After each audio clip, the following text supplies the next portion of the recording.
All right, let's talk about mining deaths, two death tolls that we will be looking at tonight. One in terms of mining, and that death toll has increased to 72 people dying on South African mines, which is an increase, a very concerning increase compared to the previous year when 52 people died on South African mines. And there had been years of progress. So this is the second year where we've actually seen a regression in terms of safety. To discuss, we're joined by Head of Safety at the Minerals Council, that's Dr. Sizwe Phakathi. Doctor, thank you for being with us. Firstly, you represent the big mining employers. From their perspective, from the perspective of CEOs, what is happening here that we are going backwards in terms of mine safety? Good evening. Thanks for the opportunity, and good evening to the SABC News listeners. It is indeed a concerning situation for all of our stakeholders in the industry, organized business, organized labor, and the regulator, the Department of Mineral Resources and Energy. We've seen this, as you mentioned, last year, where our safety deteriorated. We've seen a continuing trend again this year. And I can tell you that our challenges still come from our deep level mines, where we have challenges of rockfalls, accounting for a significant proportion of fatalities, as well as transport-related accidents, risks. One other thing I can mention is we cannot overlook the impact of the COVID-19 pandemic in terms of disruptions it has had at frontline mining work teams as far as the quality of frontline supervision is concerned. So we recognize that. We had a Mine Safe conference on the 25th of November where all stakeholders met to deliberate on urgent interventions that are needed. We agreed on some commitments there, but thereafter we saw another disturbing trend of fatalities continuing. Our board on Friday last week met for some immediate steps that should be taken to really arrest this disturbing trends that we are seeing. As the Mineral Council, we remain committed to the goal of zero harm, through which we seek to ensure that every mine employee returns from work unharmed every day. We recognize the devastating impact of these fatalities on their loved ones, families, friends, relatives, and communities of our colleagues that have unfortunately didn't make it home safely after work. So can I just pick up on something you said about the deep level mines and the risk of rockfalls? But isn't there the technology to ensure that the mine is structurally safe before miners go into areas? Isn't this something that the miners have dealt with for years and years and years? Indeed, we have technology and it has evolved over time. So we have what we call the leading practices, mining with nets and bolts, to counteract the fall of ground safety challenges. I can tell you that in July, our CEO Zero Harm Forum, which is a forum of CEOs, have invested 46 million that will look at technologies that will look at barring, the detection of loose rocks, which is another area that's still posing a problem.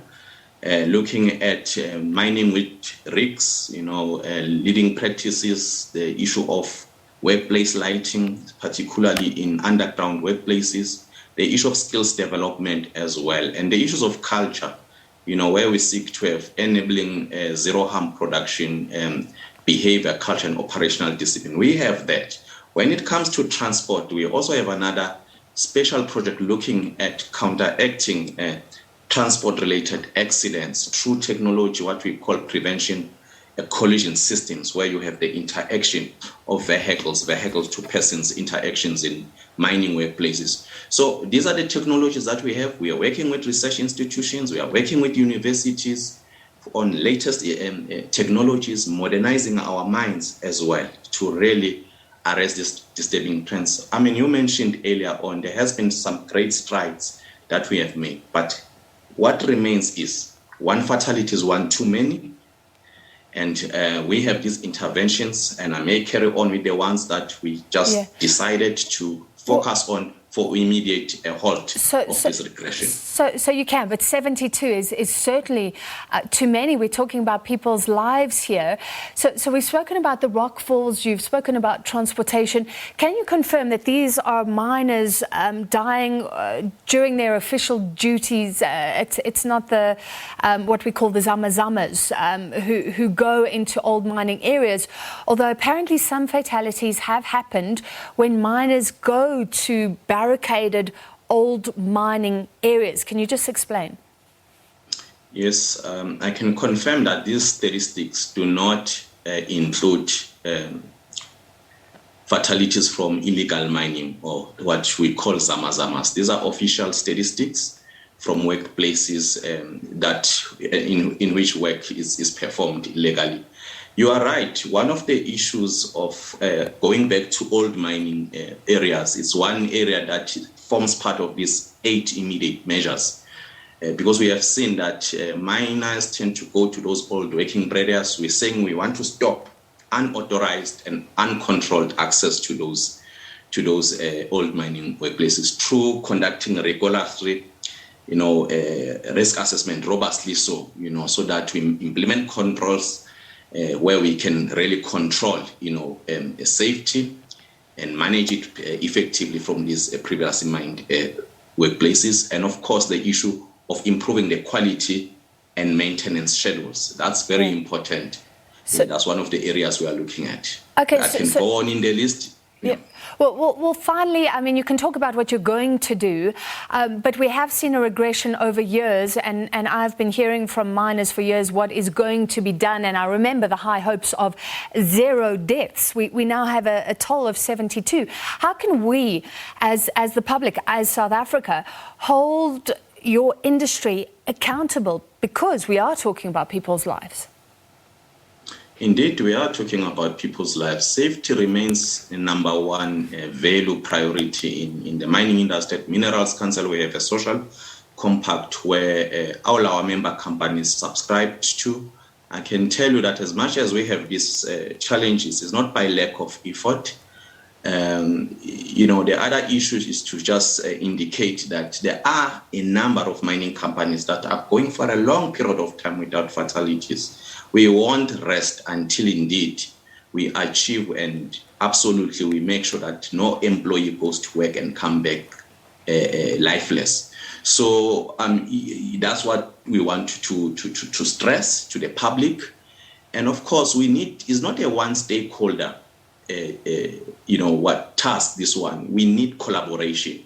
Organized labor trade unions, we need them to come to party. We believe they have wealth of knowledge of how employees can go about really owning safety in their workplace. One of the things we've seen is production bonuses. I mean, right now we are in what we call a silly season.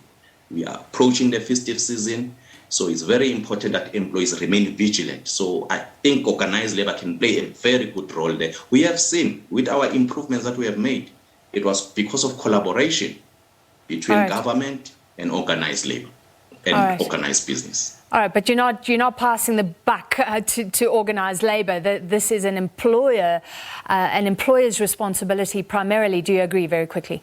Yes, we subscribe to the Mine Health and Safety Act. We support it fully, and the regulator in the space of consequence management, I believe our regulator is doing a good job, and we are in this together with them. And in safety, we don't compete.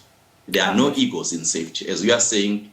We are talking lives here, and we respect it. They are lives of our employees as sacrosanct, and we remain committed to that. We will make sure that we improve our safety performance. We are challenged. We are not the only ones. If you look at in the US, they also regressed last year and this year. But that's not an excuse.